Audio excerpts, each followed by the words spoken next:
Assalamualaikum warahmatullahi wabarakatuh. Bismillah, alhamdulillah, assalatu wassalamu ala rasulillah Sayyidina wa maulana Muhammad ibn Abdillah la nabiyya ba'dah wa ala alihi wa man tabi'ah minat dunya ilal qiyamah la hawla wa la quwata illa billah amma ba'du. Lillahi ta'ala al-fatihah. A'udzu billahi minasyaitonir rajim. Bismillahirrahmanirrahim. Alhamdulillahi rabbil alamin arrahmanir rahim maliki yaumiddin. Iyyaka na'budu wa iyyaka nasta'in ihdinas siratal mustaqim siratal ladzina an'amta 'alaihim ghairil maghdubi 'alaihim waladdallin amin. Hadirin ma'asyiral muslimin hafizakumullah. Malam ini akan kami bacakan penjelasan tentang merubah kebiasaan. Pada pengajian yang lalu telah kami bacakan bahwa jika seseorang ingin luar biasa, maka dia harus merubah kebiasaannya. Tentunya luar biasa yang dimaksud adalah luar biasa dalam hal yang positif, dalam hal yang baik. Cara untuk merubah kebiasaan itu teorinya sangat mudah. Yang pertama yaitu dengan melakukan yang sebaliknya. Misalnya kalau tadinya kita ini punya kebiasaan banyak makan, maka kemudian diganti dengan banyak puasa. Kalau biasanya banyak tidur, sekarang diganti dengan banyak tahajud. Jadi kalau selama ini barangkali puasanya hanya yang wajib saja di bulan Ramadan saja, maka jika ingin menjadi luar biasa, dia juga harus puasa di hari-hari yang disunahkan untuk berpuasa. Mulai yang sebulan 3 hari yaitu ayyamul bid, hari-hari putih, atau yang seminggu 2 kali yaitu hari Senin dan Kamis, atau kalau masih kurang puasa Nabi Daud yaitu sehari puasa sehari tidak. Kemudian ketika dia puasa itu juga tidak hanya menahan lapar dan dahaga di saat puasa, tapi juga membatasi diri porsi berbukanya. Artinya jangan sampai dari subuh sampai maghrib sudah puasa, tapi pas berbuka dia berlebihan. Itu kurang efektif yang seperti itu. Itu cara merubah kebiasaan. Kemudian jika selama ini malam-malamnya dihabiskan untuk tidur, maka jika ingin merubah kebiasaan, mari sepertiga malam terakhir itu sudah bangun. Kita gunakan untuk tahajud, zikir, bermunajat kepada Allah, sampai kemudian nyambung sholat jamaah subuh. Itu cara merubah kebiasaan. Yang kedua yaitu merubah penampilan.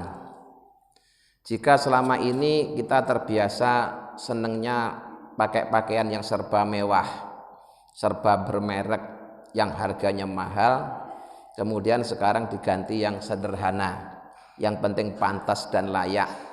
Nah, kemudian pakaian-pakaian yang banyak dan tidak terpakai, daripada nanti cuma menambahi beban kita saat dihisab oleh Allah, kalau memang masih bisa dimanfaatkan, lebih baik diberikan kepada orang yang mau. Nah, itu juga salah satu upaya merubah kebiasaan. Kemudian jika sebelumnya orang itu orang yang aktif, segala permasalahan dia ada di dalamnya, segala persoalan di masyarakat dia selalu berupaya untuk membantunya, maka hal yang demikian ini juga harus dipertimbangkan manfaat atau mafsadahnya. Sehingga hal-hal yang sekiranya tidak terlalu penting itu sebaiknya juga harus sudah mulai ditinggalkan, agar banyak waktu yang fokus untuk beribadah kepada Allah. Karena Rasulullah sendiri ketika kota Makkah sudah berhasil direbut oleh orang-orang beriman, maka perintahnya Allah, fasabbih bihamdi rabbika wastaghfir. Jadi ketika pertolongan Allah sudah datang, kota Makkah sudah dikuasai umat Islam, orang-orang sudah berbondong-bondong memeluk agama Islam, maka Nabi oleh Allah diperintahkan untuk banyak bertasbih, bertahmid dan beristighfar, bertaubat. Nah, itu yang harusnya kita tiru jika kita ingin menjadi orang yang luar biasa. Jadi kesibukannya itu berubah. Ya, kalau dulu banyak bergaul, terlibat segala kegiatan di masyarakat, sekarang mulai dibatasi, kemudian hubungan kita kepada Allah semakin ditambah. Kemudian berikutnya lagi adalah merubah sifat-sifat buruk yang ada dalam diri kita diganti dengan yang sebaliknya, yaitu sifat-sifat yang mulia. Misalnya yang tadinya masih suka takabur, sekarang diganti tawadhu. Yang tadinya riak dan ujub, sekarang diganti ikhlas. Yang tadinya pemarah dan pendendam, sekarang diganti pemaaf dan lapang dada. Begitu seterusnya. Itu cara merubah kebiasaan, yaitu dengan melakukan yang sebaliknya. Jadi teorinya mudah, tinggal prakteknya memang perlu kesungguhan. Cara kedua, ini lebih mudah, yaitu dengan merubah niat aktivitas rutin menjadi ibadah. Banyak aktivitas rutin yang selama ini kita lakukan, ternyata begitu diperbarui niatnya, akan berubah menjadi luar biasa. Contohnya, sebagai kepala keluarga, kita selama ini sudah sadar punya kewajiban cari nafkah, sehingga ketika kita berangkat kerja selama ini itu niatnya dalam rangka bukti tanggung jawabnya kepada keluarga nyari nafkah, hanya sebatas itu. Dia lupa bahwa yang demikian ini juga merupakan perintahnya Allah.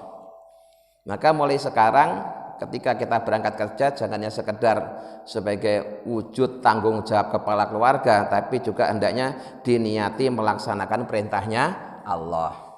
Itu namanya merubah niat dan meluruskan niat, sehingga ketika kita berangkat kerja itu nilainya sama dengan ketika kita berangkat berjuang di jalan Allah.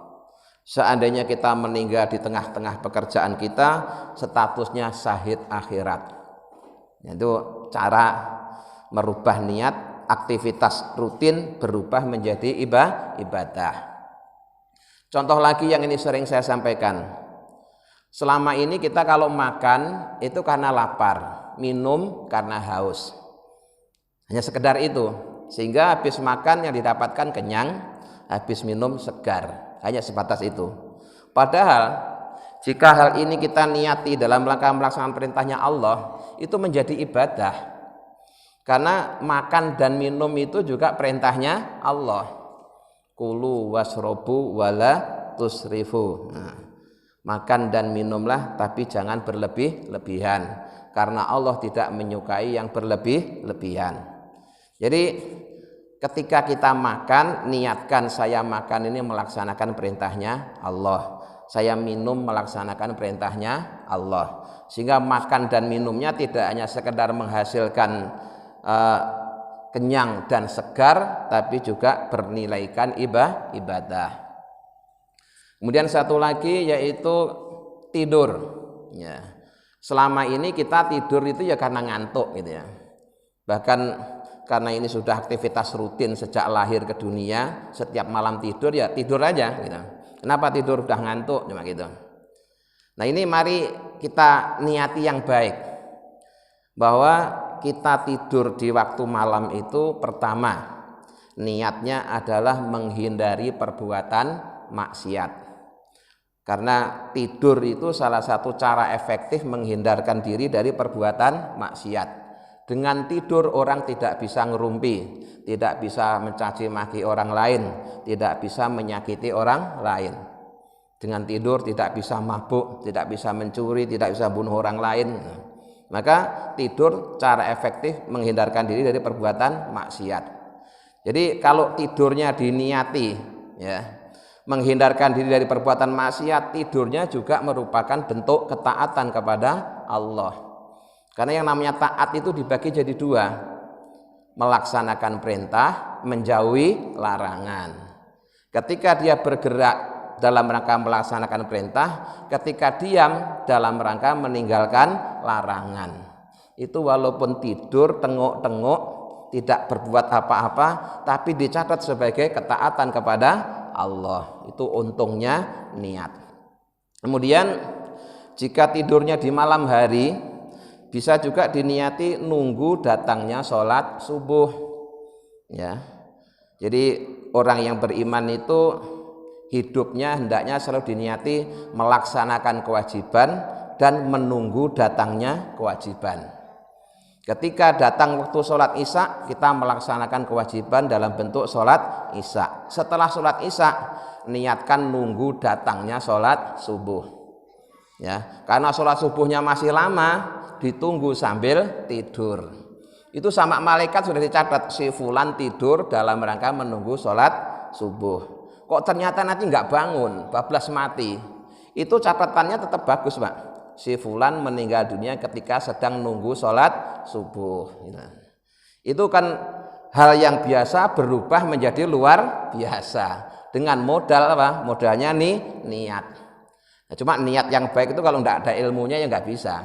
Ya. Jadi niat itu penting sekali, Pak. Ya. Niat itu penting sekali.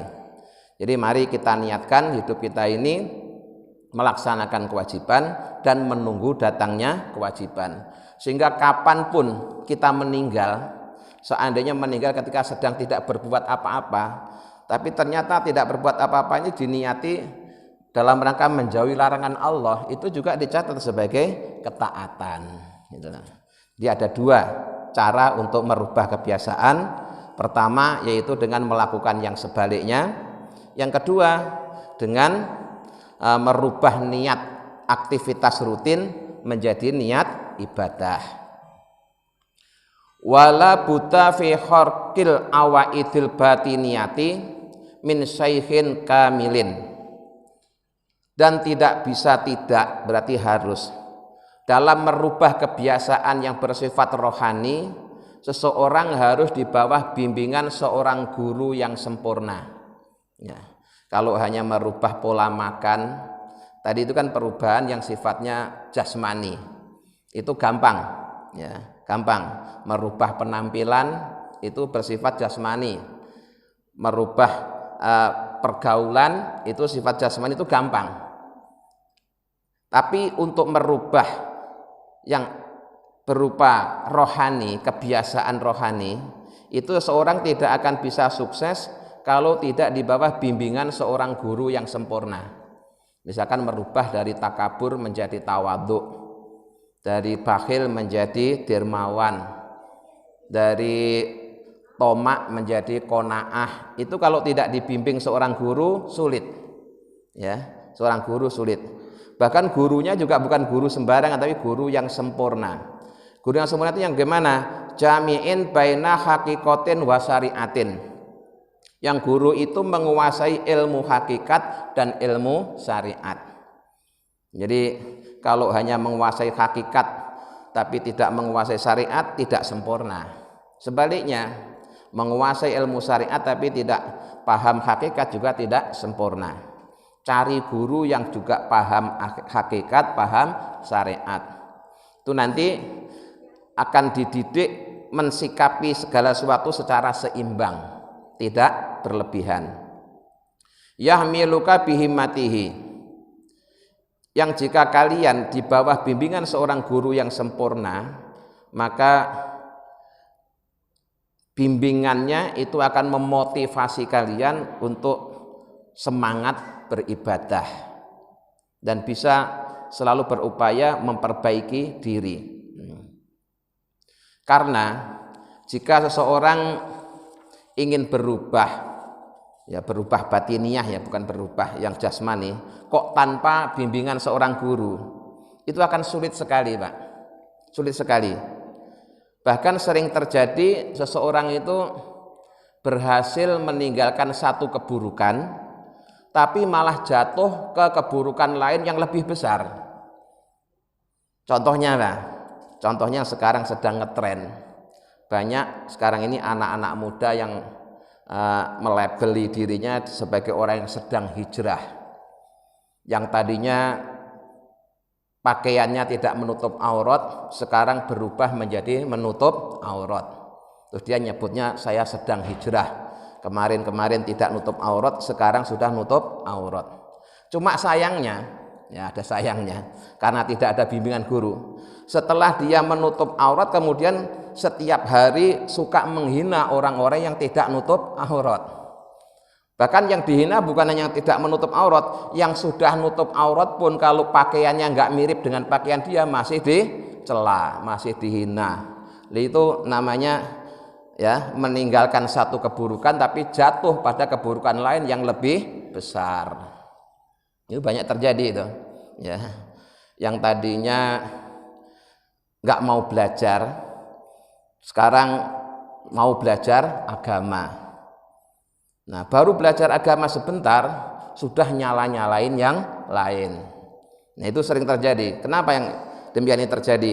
Karena dia tidak punya guru atau salah memilih guru. Ya, ada dua kemungkinan. Pertama, dia tidak punya guru. Yang kedua, salah memilih guru. Ya. Maka seseorang jika ingin melakukan perubahan yang bersifat rohani, ya harus di bawah bimbingan seorang guru rohani, ya, sehingga dia tidak jatuh dari satu lubang ke lubang yang lain. Dia bisa melepaskan diri dari satu lubang tapi malah jatuh ke lubang lain yang lebih dalam. Jadi wa amma idza lam yakun laka saikhun fakullama qataltaha rojakta atau rojaat akbaromi makanat. Jika seseorang itu ingin berubah rohaninya tanpa bimbingan seorang guru, maka dia mampu memutus satu keburukan tapi kemudian datang lagi keburukan yang lebih besar. Ya.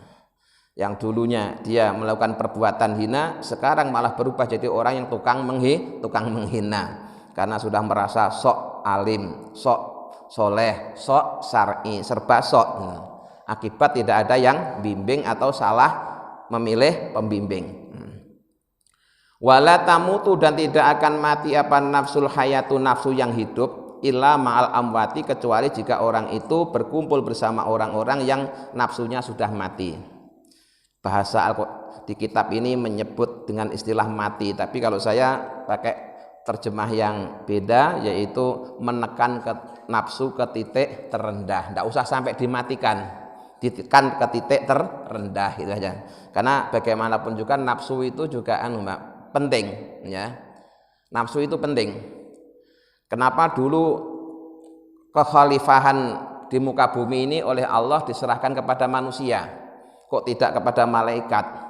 Karena manusia itu oleh Allah dilengkapi seperangkat nafsu, ya. Yang dengan nafsunya ini manusia jadi kreatif, ya.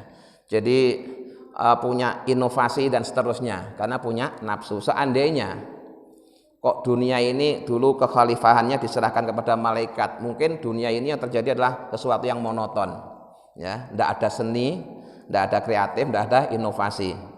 Jadi nafsu itu juga ada sisi baiknya. Maka tidak usah sampai dimatikan, cukup ditekan saja, dikendalikan, ya, ke titik terendah. Nah, seseorang yang ingin menekan hawa nafsunya juga harus kumpul bersama orang-orang yang sudah mampu menguasai nafsunya. Karena kita ini, perilaku kita, sikap kita itu sangat dipengaruhi oleh teman pergaulan kita. Maka kita sering dapat nasihat, bergaulah bersama orang-orang yang soleh. Kalau kita bergaul sama orang soleh akan ketularan jadi soleh. Tapi kalau bergaul sama orang yang tidak soleh, ya ketularan menjadi tidak soleh. Nah, untuk menekan nafsu kita, ya nafsu buruk kita, ya kita kumpul bersama orang-orang yang sudah mampu mengendalikan nafsu. Kama qala Syekhuna radhiyallahu anhu, yang demikian ini sebagaimana dinasihatkan oleh guru kita. Hadzal amru mujarrabun. Masalah ini sangat mujarab. Mujarab itu bahasa Indonesia Arab yang sudah menjadi bahasa Indonesianya teruji manjur, ya.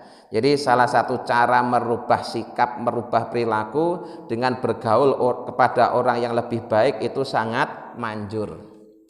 Dengan kata lain, kalau pengen tambah baik kita harus ganti komunitas, ya. Kalau kemarin-kemarin berkumpul bersama orang-orang yang masih nafsunya liar, ya, sekarang kumpulannya dengan orang-orang yang sudah mampu mengendalikan nafsu. Itu sangat efektif itu, ya, sangat efektif. Nah, wa kharqul awaidil batiniyati, adapun merubah kebiasaan-kebiasaan batiniyah, allati yarful hijab, yang dimaksud dengan perubahan batiniyah atau kebiasaan batiniyah adalah terbukanya tabir yang menutupi antara kita dengan Allah, wasuhudul mahbubi, dan mampu menyaksikan Allah yang kita cintai, la yakunu, tidak akan terwujud, tidak akan terjadi bimujarodi tolabi, jika hanya orang itu sekedar meminta atau menuntut, dunasai, tanpa menjalani usaha, fisababi, dalam menjalani sebab, ma'atah tahakuki aldabi, yang disertai dengan adab yang baik. Artinya begini, ya, seseorang yang ingin baik itu tidak cukup hanya berdoa, tapi juga harus ada upaya. Karena banyak terjadi, Pak, ketika kita ngobrol sama seseorang, sama teman, itu selalu bilangnya begini, saya itu pengen baik, ya, pengen jamaah di masjid, pengen ngaji, selalu pengen.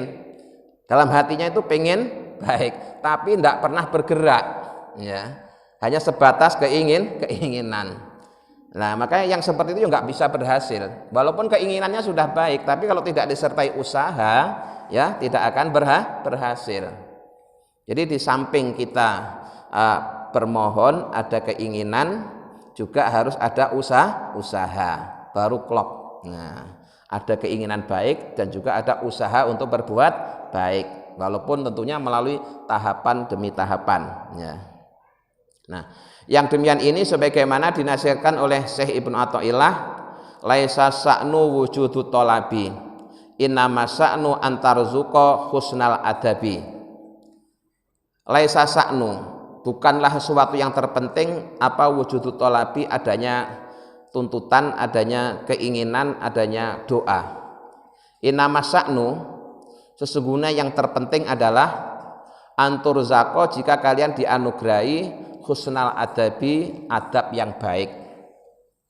Jadi nasihat ini intinya mengingatkan kepada kita bahwa dalam bermohon, dalam berdoa kepada Allah itu kita harus menggunakan cara yang sopan, cara yang santun.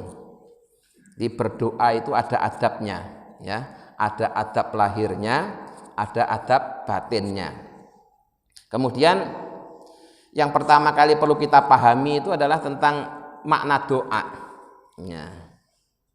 Makna doa antara orang awam dengan orang soleh itu beda, Pak, ya. Kalau orang awam, doa itu maknanya meminta, ya, meminta. Karena dia memaknainya meminta, maka ukuran keberhasilannya adalah apabila permintaannya diberikan.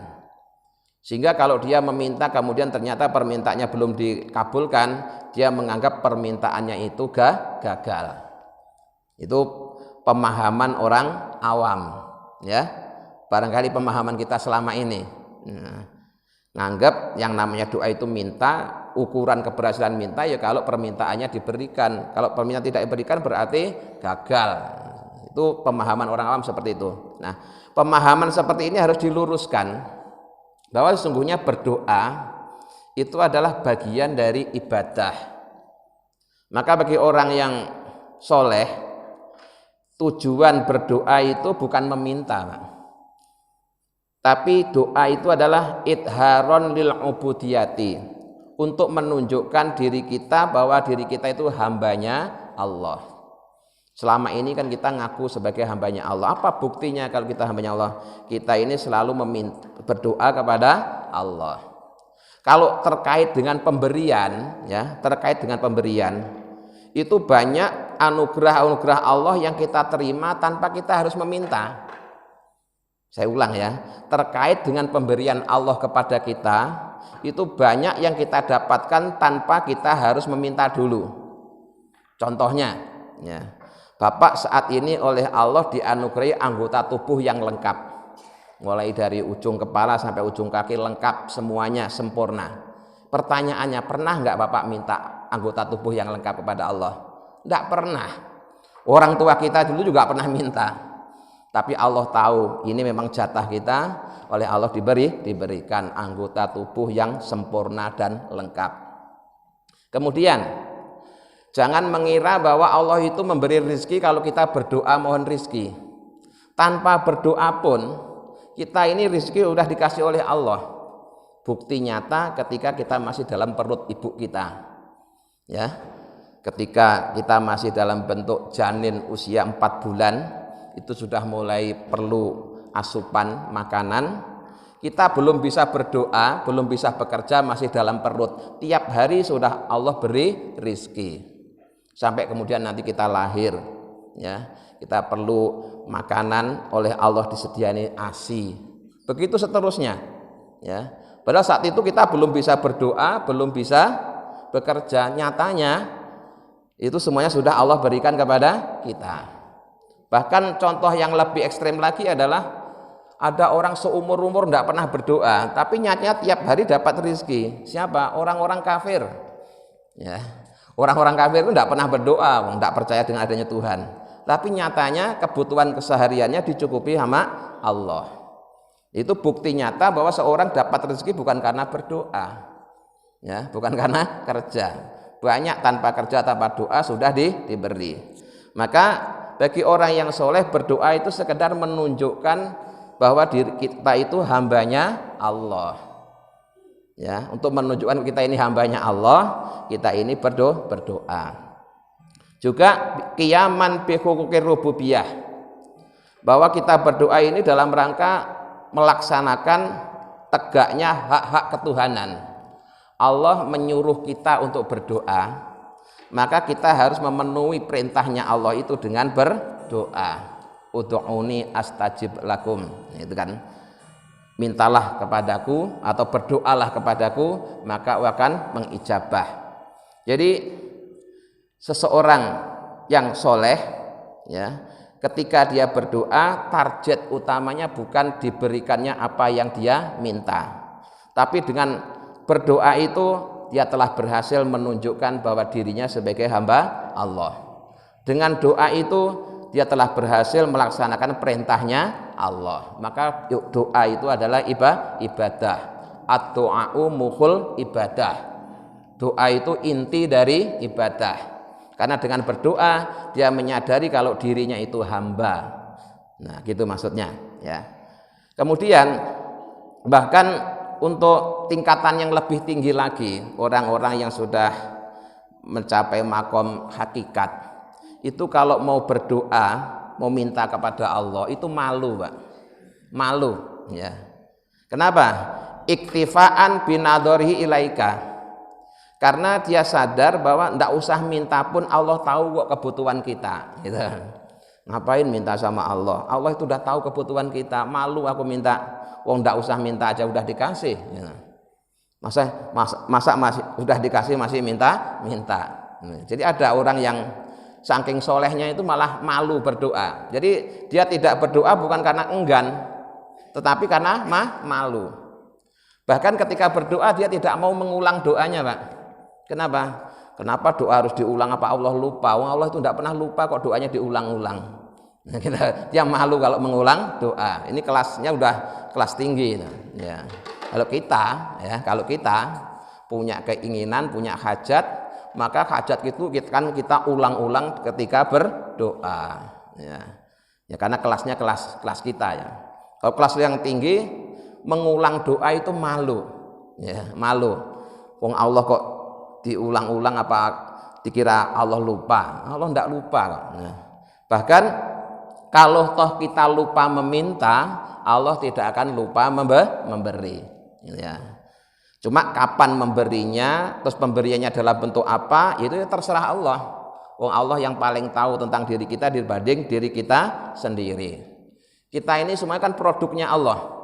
Yang paling tahu apa yang terbaik buat kita itu bukan diri kita, Pak, tapi Allah. Oh, Allah yang bikin kita kok. Ya.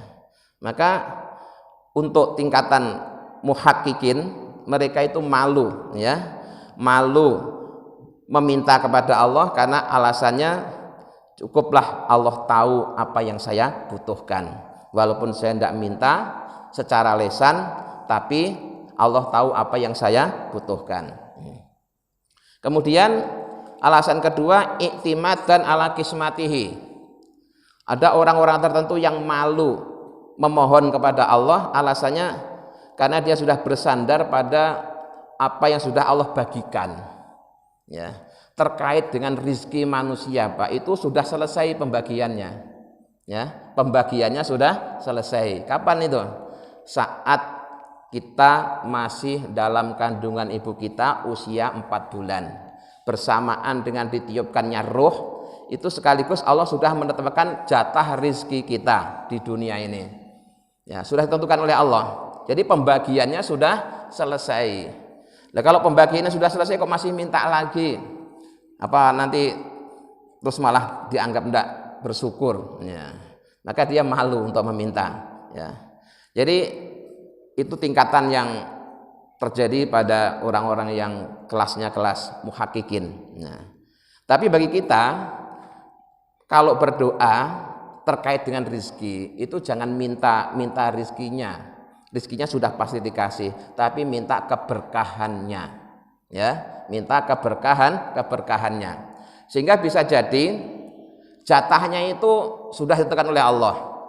Misalnya hari ini jatah rezeki kita 1 juta, tapi karena kita minta barokah kepada Allah, akhirnya yang 1 juta ini manfaatnya menyamai yang 100 juta. Itu bisa terjadi, ya, yang bisa terjadi. Jadi kita tetap sesuai jatah yang Allah tetapkan, hari ini kita dapat 1 juta, tapi karena kita mohon diberi rezeki yang barokah, akhirnya 1 juta itu nilainya sama dengan yang 100 juta. Ya, itu bisa terjadi, Pak, seperti itu. Maka dalam doa-doa yang diajarkan oleh para ulama terkait rezeki itu selalu yang diminta itu adalah rezeki yang barokah. Kalau soal jumlahnya itu sudah selesai pembagiannya, ya, pembagiannya sudah selesai. Nah, kemudian orang-orang yang mencintai Allah itu kalau berdoa itu lebih banyak memuji-muji Allah. Dia tidak berani menyebutkan permintaan, cukup hanya memuji-muji Allah saja. Ya. Misalkan dia menyebut ya Rozak, wahai Zat yang maha memberi rizki. Cuma begitu saja, tidak usah terus urzukna, berilah kami rizki, tidak perlu begitu, cukup ya Rozak, itu sudah tahu Allah. Ya. Ya Rahman, wahai Zat yang maha pengasih, ya Rahim, wahai Zat yang maha penyayang, cukup gitu aja. Ya Hafid, wahai Zat yang maha melindungi. Maknanya apa? Ya maknanya mohon untuk dilindungi, tapi tidak perlu menyebut kalimat mohon dilindungi, cukup dengan memuji-muji sifatnya Allah. Maka doa-doa yang disusun oleh para hamba-hamba Allah yang mencintai Allah itu kalau kita lihat terjemahnya itu bukan permintaan, isinya adalah pujian, ya, isinya pujian. Dan yang demikian ini juga sesuai dengan yang diajarkan Rasulullah. Afdhalu doa alhamdulillah, kata Nabi Muhammad, sebaik-baik doa itu adalah alhamdulillah. Padahal kalau kita lihat kalimat alhamdulillah itu apa? Permohonan, bukan kan? Alhamdulillah itu adalah pujian, segala puji bagi Allah. Tapi itu kata Nabi justru merupakan afdhalu doa yang terbaik. Jadi sekali lagi, ya, dalam berdoa itu ada adab batin yang harus kita perhatikan. Pertama, niatkanlah saya berdoa ini dalam rangka melaksanakan perintahnya Allah, untuk menampakkan diri kita bahwa kita ini hambanya Allah, untuk memenuhi haknya Allah sebagai Tuhan. Ya, kita tidak usah memerinci permintaan kita karena Allah sudah tahu apa yang kita butuhkan. Ya. Dan jangan sekali-kali beranggapan kalau kita tidak minta kemudian tidak dikasih. Banyak pemberian Allah yang diberikan kepada kita tanpa kita harus meminta, karena Allah yang paling tahu apa yang kita butuhkan. Maka memuji-muji Allah itu statusnya lebih tinggi dibanding dengan meminta kepada Allah. Mudah-mudahan dengan bimbingannya kita bisa mengamalkannya. Amin ya rabbal alamin.